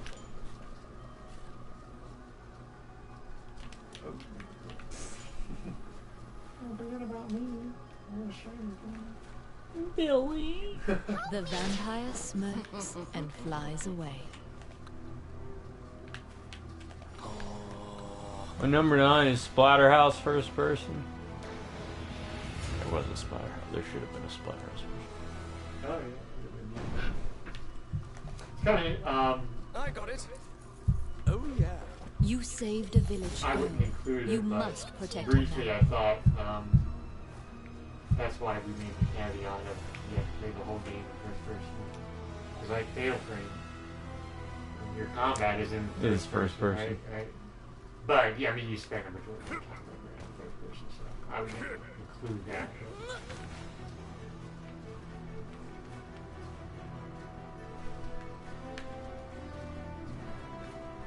My number, sorry, 7, right? Yes. My number 8, we'll go ahead and go with that third arcade game. I was going to mention Deathloop. A lot, because all 3 were made by Arcane, a lot of what you say about Prey and Dishonored can also be said about Deathloop as far as just options. They give you so many options about how to approach things, what weapons you want to use, what powers you want to use. Do you want to kill? Do you want to do this? Do you want to do that? Even though in Deathloop, spoilers, to get to the ending, to finish the game, because you can spend forever just doing the different Protect the village girl. If she is bitten by the others, she will become a but vampire progress as the game well. to the end, that you have to do things in a specific way. But once you know that way, I mean, you can just mess around for long. Yeah. And there's so many options, little quirky things you can do. It's just like all the other. It's got a pretty neat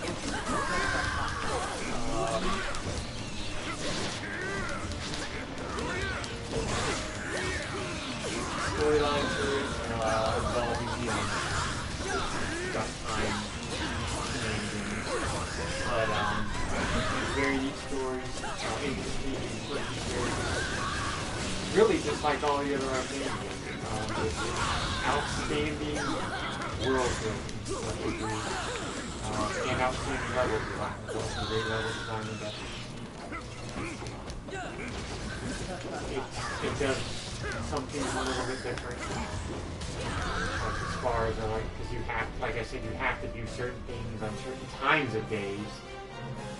The kidnapped girls have been turned. They are now vampires, but attacking when you get to a certain point, you can manipulate, you can like skip to a certain time. Hoping that you have slain the last vampire Mm-hmm. and leave the ruins. You don't have to wait for something to cycle through again. But lots of neat and quirky and fun things to do and people to meet and and the friends and all that. Also, one of the genuinely saddest scenes I've ever seen in a video game. Like, just many things lie the within the way it ruins played of out, the the way old it was Elysian written. temple. I won't spoil Some it for you, quiescent, but some far less there's so. a part where two of An the ancient characters you dragon have to spoken of eliminate. in myths is said to have destroyed the They're a Elysian couple, civilization and in one night. there's a scene they do. It's like, damn. It was really well done. If you played it, you probably know it. If not, spoil it, but check it out. Definitely another arcade game. So for me, that's my number 8. That's 3 arcade games. All 3 I recommend because they're standards of what they do. Prey, Deathloop, and Dishonored 1 and 2. And I did not play that game. Red. Red Fall. I had no idea. I guess don't know what happened, but don't let that stop you from at least giving you, taking a chance at least, if not all 3, at least one of those 3.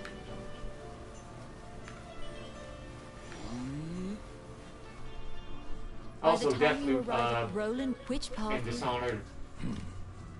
I honestly don't know if it's 100% canon, but it's presumed to be canon with Deathloop. If there are weapons you find at a certain point in Deathloop that are referenced from Dishonored, there's a reference to the whale song, I think from 2 or whatever, I think one or 2. And in fact, I at one point had read someone had written a pretty lengthy essay explaining how the 2 are related. That, as far as I relate, but presumably in the same.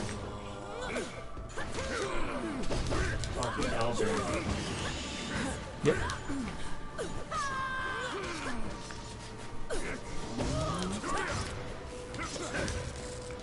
And you were up on number 9, right? Yeah, I'm on number 9. I'll go ahead and do my number 9, and it's also one I'm going to combine with this series. Even though I would probably pick the first one, Resistance, Fall of Man. Oh, okay. Yeah. Great alternate universe series about aliens during, who was there? Not necessarily it was after World War II, the 50s era. Do you have the 50s sketch? That's a good question. There's probably something. There's so many secrets in this game. But Resistance, it's kind of an alternate universe take about alien chimeras, and you gotta fight them. You getting, people getting infected, and they get processed and turned and all this and that, and lots of neat weapons to use, all the alternate modes. You must be very wary of Medusa's eyes. Anyone who meets her gaze is turned to stone. To avoid suffering a stony fate, you must not look into her eyes. One track. One just snags enemies and the bullets track them. If you find the going difficult, consider ducking into Anyway, the Resistance. to recoup. Something I wish they would do. Damn it! Well, no. I just thought about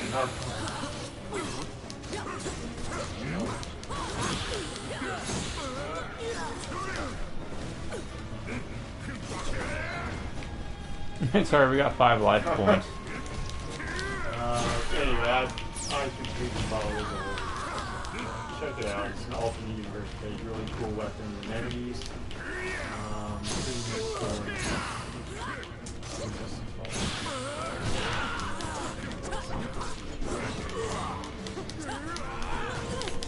Oh, grab. There's a snake here.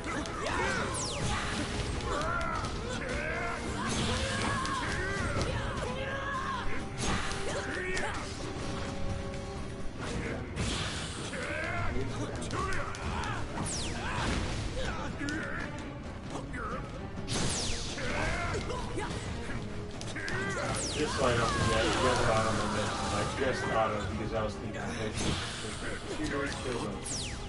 Yep, I was gonna bring that up. Yep. Yep. Didn't make my list, but check it out.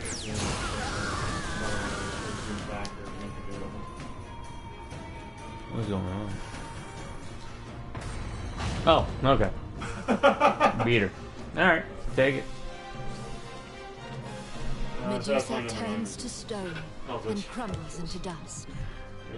This act of vengeance should assuage some of the anger of those unfortunate Alright, we'll return souls to that she town. killed. We're not going to finish this before we get through the list, so. Holy crap.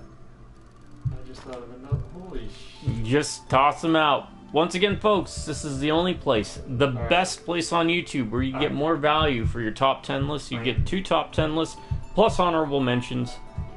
I have to add this Anywhere and else? take another one off. But I'm going to mention the one I just took off real fast.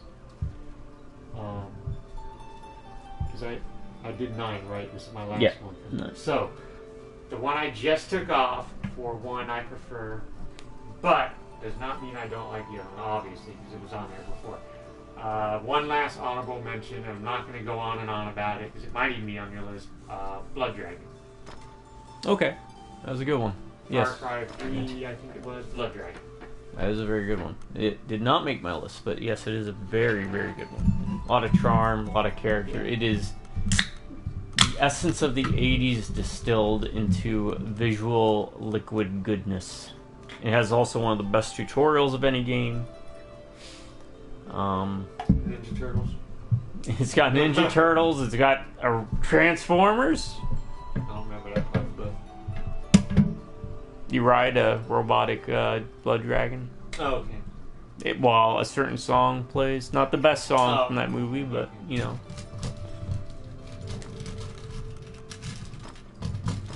It was more than I thought. I thought this might be a harder list. A harder list to do. I know. It was a harder list at first, but as the juices started flowing, I was like, oh. Alright, let me appraise this, repair, raise some bones. Welcome to my shop. What would you like? Because I got this. That looks like it might be really good. Maybe. I'll keep it. I don't think there's anything else worth the value. It's not S ranked, I pretty much just ignore it. Yeah. I mean, I could praise that for you if you want. Yeah. But I think we should be pretty good. Right, I concur. Which one do you want?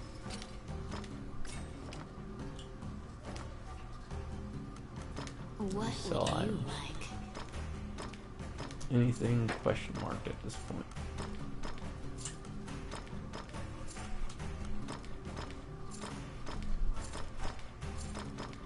I guess I could select multiple items. Yeah, okay. Well, there's only 2 left on that list. Accessories, though.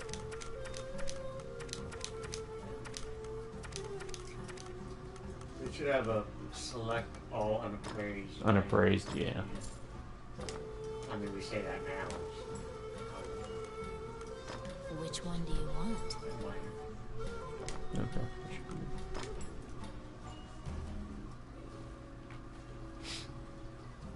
good. Welcome to my shop. What would you like? I'll go over 2 real quick honorable mentions. Time Splitters 2, but the Time Splitters series themselves are a series of games I wish would get a re-release of some sort, like a big package deal of all 3 of them, I think there were. They did a great job of mixing comedy with really fun gameplay. The multiplayer was a blast. I'm gonna resurrect everyone just so we can meet the requirements. So, is there any way to resurrect everybody?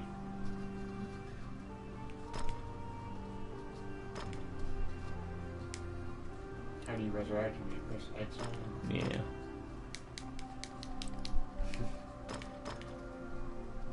Of them. Yeah. And we can only resurrect. No, we can keep resurrecting as many as we want. Is it after we picked up? Yes, yeah, it's gotta be after we picked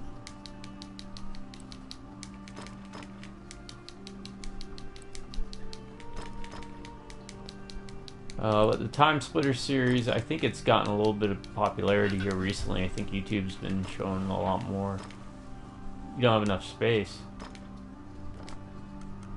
How do we get space? Oh, I have to go to the tavern and boot people, which is fine. We can do that. Alright. No longer helpful. How do we boot now? Part ways. See you, Luther. See you, Ruby.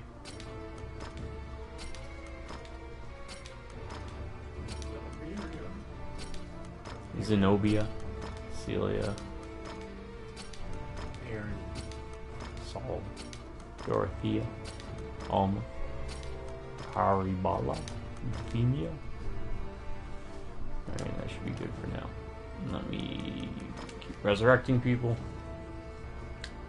And the other honorable mention is the game is a bit of a pain to play because the jump button doesn't want to work when you play it. Thankfully, there's not too many spots you need to jump.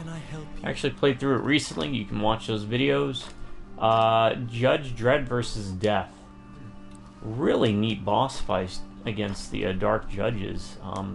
They all feel very unique, and they're definitely more like puzzles than just like boss fights. Like you have to accomplish things to deal with them. With the exception of the final boss in the game, but it wasn't a Dark Judge. I kind of wish they'd revisit it, because there's an arrest mechanic, but it really serves no purpose, except for like a score thing that doesn't matter. But there was some good bones there, is how I describe it. No, we should bring companions with us on too. Or go to the illusionary lands. However we're going to do that. But yeah, Judge Dredd versus Judge Death, you can get it for like $5, even when not on sale. Alright.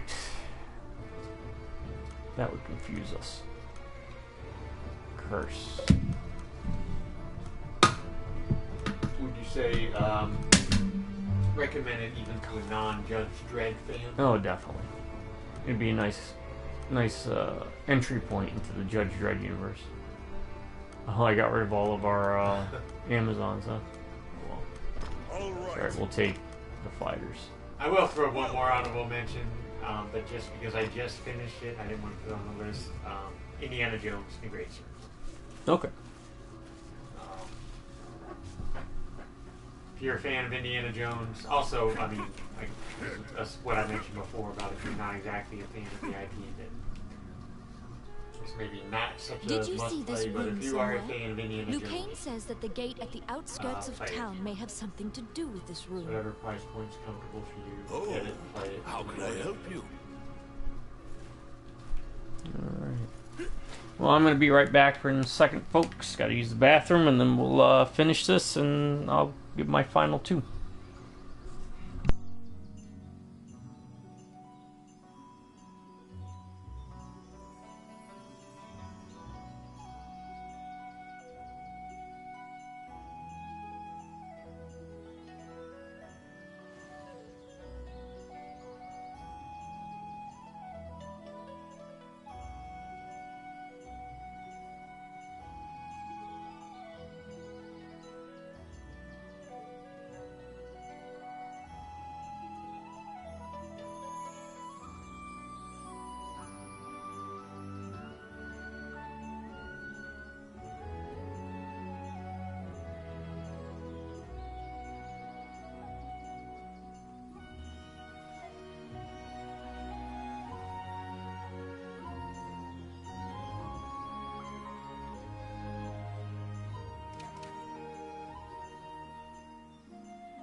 Alright, sorry. Back.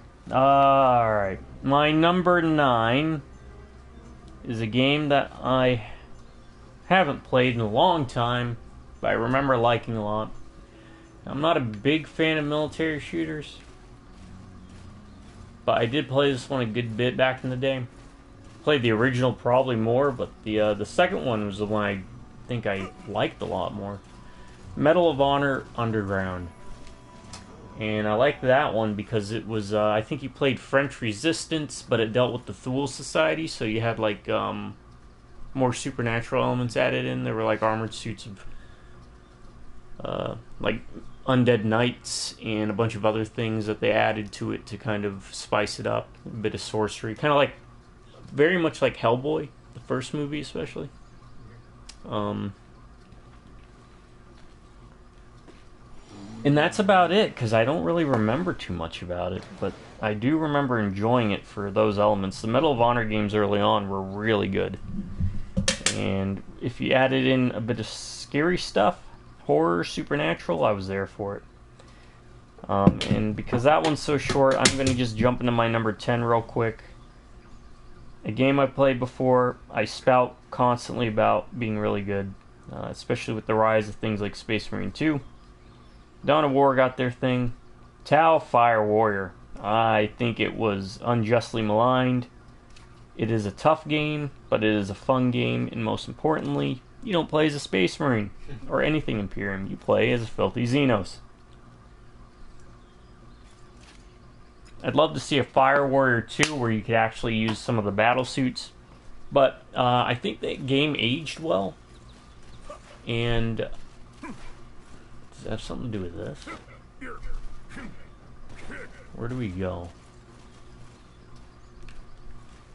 Oh, hold on. There we go. Alright, I did that. What else do we do? How many of the runes were there? 1, 2, 3, 4, 5, 6, 7, 8, 9, like 10? I wonder if each one of those... Yes, they are. They do It's the correspond. rune you needed. The 3 special runes react with each other and connect to the illusionary but Tau land. Fire Warrior, it's got a great soundtrack. It is the best version of what a bolter would sound like in Warhammer 40k. It also is a very powerful weapon. The levels, you remember runes that Luke Kane mentioned? These secret runes will open the gate to the illusionary lands. Alright, so how do we go to the illusionary lands? You have to open it down, right? Well, I think he just wants us to go here and do this. I already did that. Oh, is it? Let me do it again. Oh, sorry. Let's see if it's what it says. Pay attention. Reveal mystery zone. Uncovers mysterious zones. It's the rune you needed. Okay. The 3 special runes Oh, react yeah, with we each just go. other and connect Oh, look, it to opens the up here. illusionary lands. Weird. Means that everything here has been an illusion. I don't know. But Tau Fire Warrior is my number 10. It doesn't reinvent the wheel, but it was 40k Doom, more or less. And it gave us a different perspective. We got to play on the opposite side of the Imperium. Chaos is involved. The narrative is interesting. Highly recommend it, and I am hoping one day... Hey, Saber. You did well with Space Marine 2. Maybe try your hat at a Fire Warrior 2. And that's my top 10 first-person shooter games, with some honorable mentions, and not really a ton of overlap. I think we covered a good bit. I got one more. He's got one more. Out. My number 10 is one I try to get to every year. I think this is the end bomb. The talismans are resonant with you. The fate of the world is put in your hands. Go, seize the day.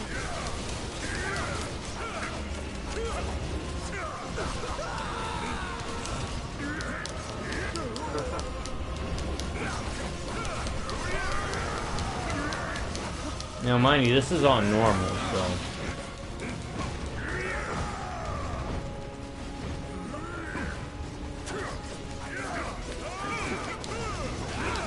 gonna probably go down pretty quick.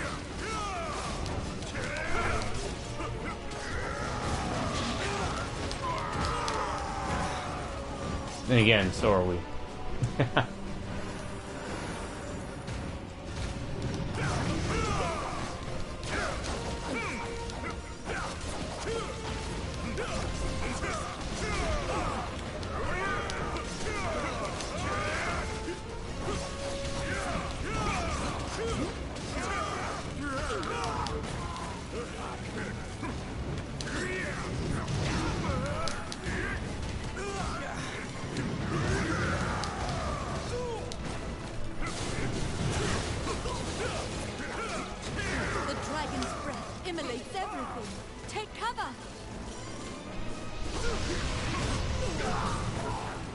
Yeah, that's what you do.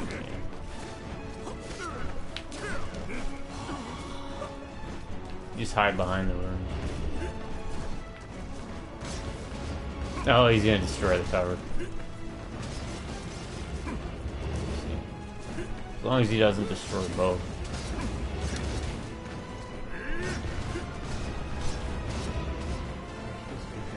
I don't think so. I think we just gotta wait him out. Yes. Shouldn't be doing damage to you. Let me wait for him to come back.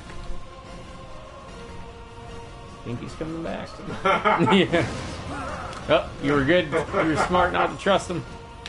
I don't trust evil Asian dragon.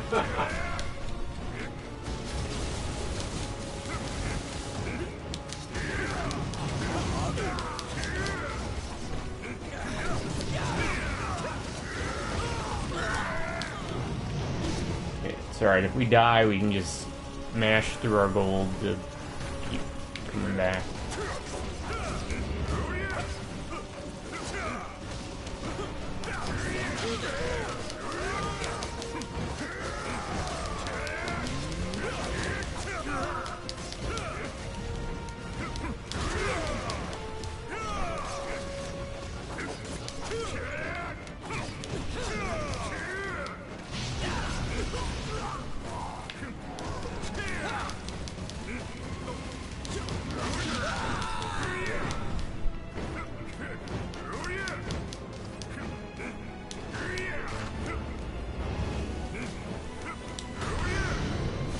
Boulder pump. Oh, maybe we don't get continues on last guy. Oh god. That parts the clouds, the ancient dragon falls. Look at that tongue. You have returned it. That's not how tongues work. The immortal dragon slumbers once again.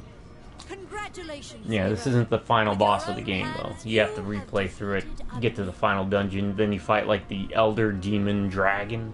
And it looks different every time. That's a neat thing they did. The bone showing With the bone showing up as it spirals.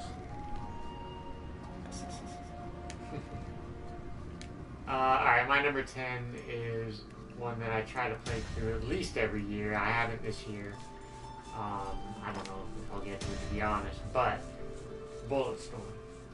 That was the BS I was waiting for. Bulletstorm, it's narratively, it's a dude bro game, which normally I wouldn't, really care for, but Gears of War guy, I think. It's got charm to it, and it's to just put it off the story. It's not like the greatest story ever, but to just describe it as, something like that, some, edgy type of dude bro game is not doing it justice, because it really is it's a decent story. But the gameplay is really where it's at. So many different ways to kill people. You get points for the different ways you kill people. You get multiple weapons with multiple modes. The sniper rifle that made one of my top 10 weapons lists, where the alternate mode is you get to steer the button. And just for example, you could steer it right up the butt of an enemy, and you get points for doing that specific. So you get points for just quirky, funny stuff like that. The dialogue is like I said, dude bro-ish, but it's funny and it's charming, and the gameplay never gets boring and it's always fun. Even if you stick to a couple of weapons that you find you like the most, it never gets old, just the way you dispatch people. Very Blood Dragonish with the tongue-in-cheek aspect to it. It is very tongue-in-cheek. I haven't played it, but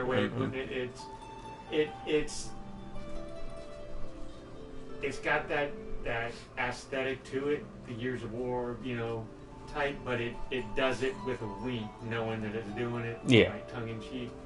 But it goes off into something. I hate to say it matures, but it goes into. It's just more to the story than just the edginess of it. So I enjoyed it very much. So, I mean, obviously, because I play it multiple times. Oh, sorry. The dragon's but crown lay Bulletstorm. near the ancient dragon. A lot of It was fun, the good cause of story, this good incident, characters, but you fun can make it a characters, symbol great of weapons. hope. Always wish they would continue with it. Not Without gonna the happen, demons, but this is just an ordinary crown. However, Check it out. the My number minds of 10 the bullets. people have ascribed great power to it. Also, a game that at one point has you controlling a giant it's all that's right. Godzilla-like kaiju with a remote control, and it's a lot of fun.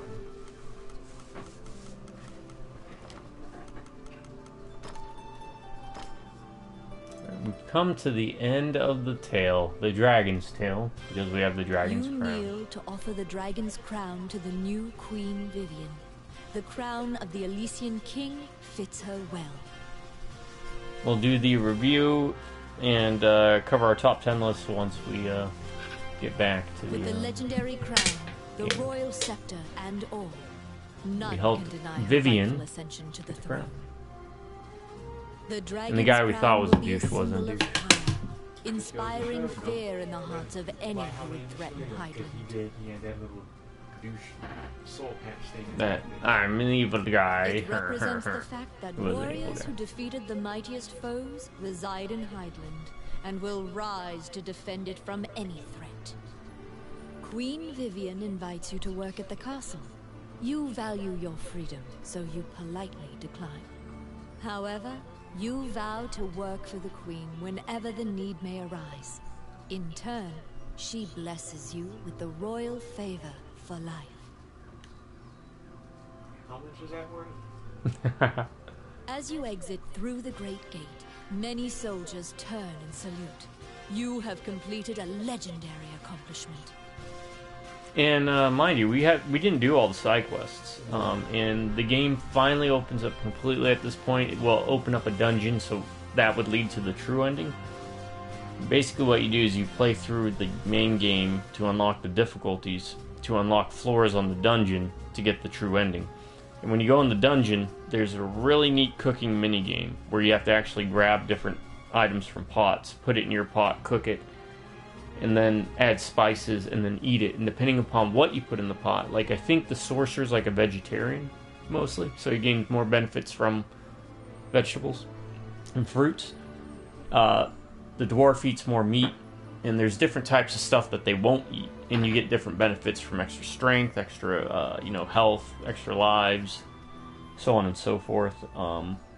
So there's still a lot to this game that you have not seen. Queen Vivian would lead Highland well, reclaiming its past We only borders played and basically the reasserting itself introduction as to a it. powerful nation. The tale of the dragon's crown ends here. On top of that, Despite there's accomplishing what? enough for myriad lifetimes, Amazon, your story elf, is fighter, just and beginning. sorceress. So there's 4 other classes to play and The level up. dwarves had once built a great kingdom underground. Now the few surviving dwarves lived banded together in small villages. They were nearly exterminated by the ancient dragon, and the underground kingdom became his. The dwarves dub you the Noble Avenger and convey heroic status upon you. Your words are given incredible weight. Dwarves drink with you and dream of a great and powerful nation led by the Noble Avenger. Their hopes are rightly placed, as you will eventually lead them to glory, your name echoing throughout the halls of time. An arrogant young magician was attempting to save his sister's life by tinkering with immortality spells beyond his ken. By the way, this is the first time we've seen any of their stories. At least with this playthrough. Worry became elation as you saw your sister drift into a deep sleep, obviously free of the pain that plagued her every moment. Sadly, your joy was fleeting. She neither breathed nor woke again. Your spell left her in limbo, neither alive nor dead. Well, I got a good ending. Your journey was a quest to save her from your foolish actions. You traveled the world before ending up at Heideland. Now you return as a great magician to fix your error.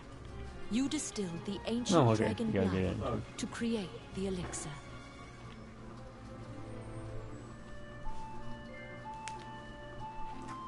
That's me, Wondrous Wizard. Wondrous Wizard. Alright. Thank you, George Kamatani. Takashi Taniguchi. Once again, this is Dragon's Crown Pro on the PS4. We played through it on the PS3 originally, done by a lot of the people, or at least some of the people that worked on the Dungeons and Dragons arcade games. If that's why it looks similar, that's why. Good old Vanillaware too. Alright, time for the Ryan's Ring Review System. Ryan's Ring Review System is a review system developed by the world's leading 3rd grade elementary dwarf students in some underground dwarven hold, alongside some white-haired sorcerers from the planet Zanzibar, where they developed a device for time travel to travel back in time, learn the ancient arts of alchemy, and then travel in the far-flung futures to learn even more future magic. Combine it together into a ball to provide to you, through me, the greatest, most objective, best, honest, coolest rating review system for a video game found anywhere, to include past, present, future, multiple timelines, multiverses, universes, realities, even better than the Game Pro's funny faces that they would use. Do you remember those? Yeah. The fun factor. The fun factors, yeah. He uses thumbs up, which is good.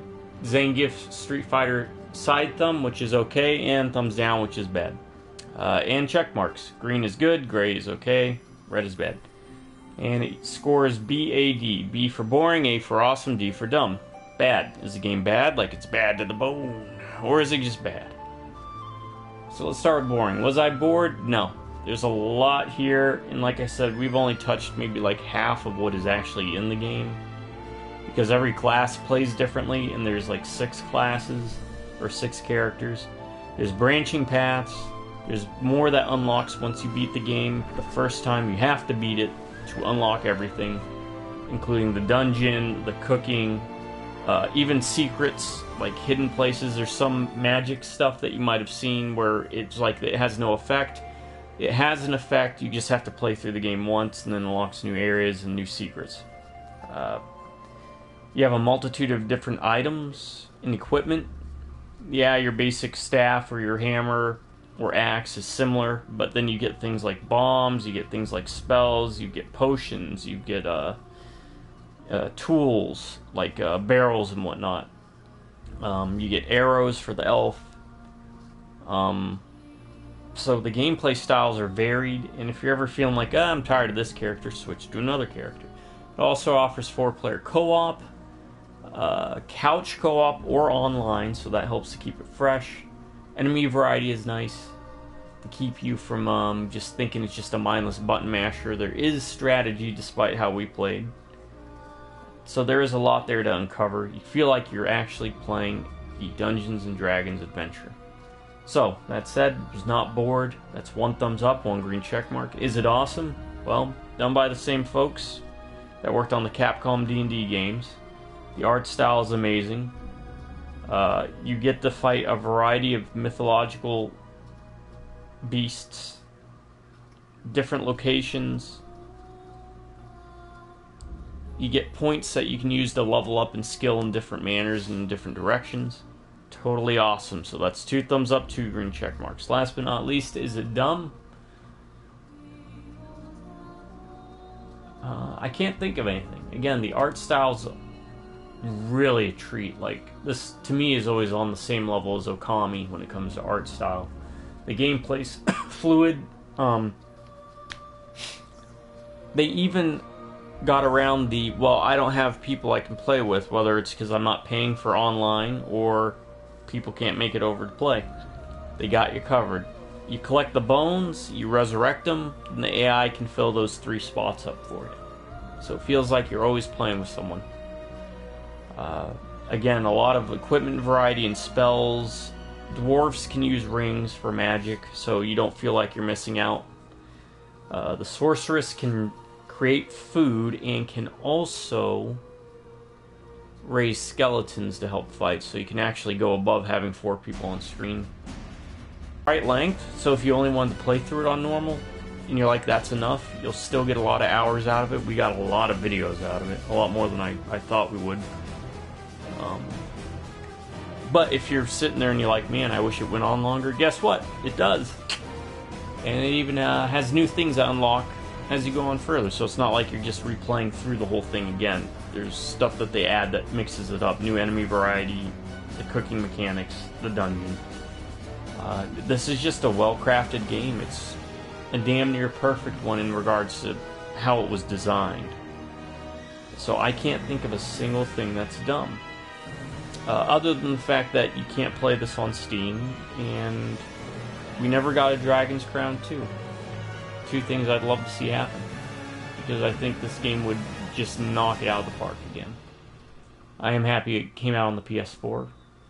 So that said, we're all good boy and girl monster gribblies and dungeons that we have. Well, thank you for making it.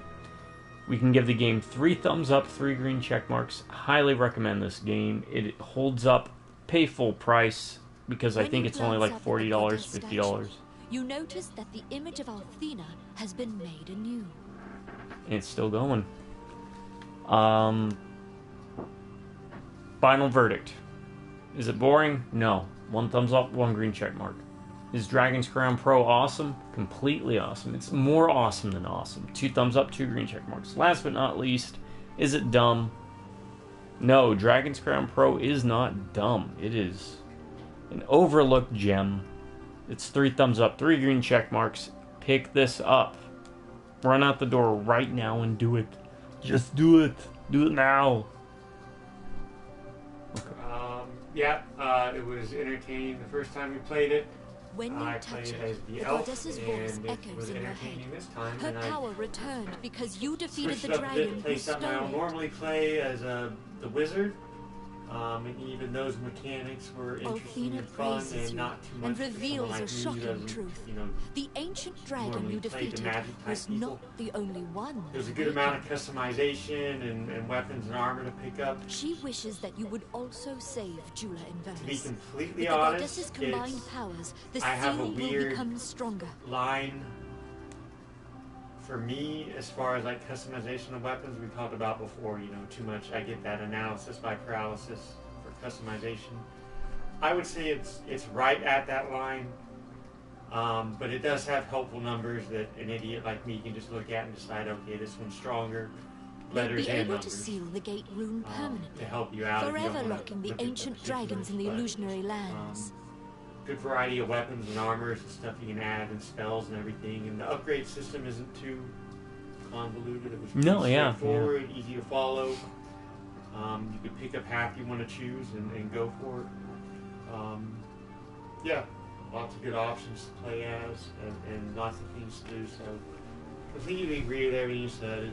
It's very entertaining. One of the best beat 'em ups I've played. One of the best fantasy games I've played. So. As you can see, that we have to complete the other 2 statues, and talks about how it seals the gate permanently. So that tells you that there is more to the game coming up. This is my favorite beat 'em up for that reason. There's just so much variety. Double Dragon Neon, of course, has a special place because it's just for the same reason like Blood Dragon. It's got that tongue-in-cheek. Yeah. It's got a banging soundtrack too. But It's got fuzz face. And it has fuzz face. But this one, because it has what I think every beat 'em up needs to strive for, you get branching paths, and you get a multitude of options and variety. Not just in how each character plays, but how you can play that character.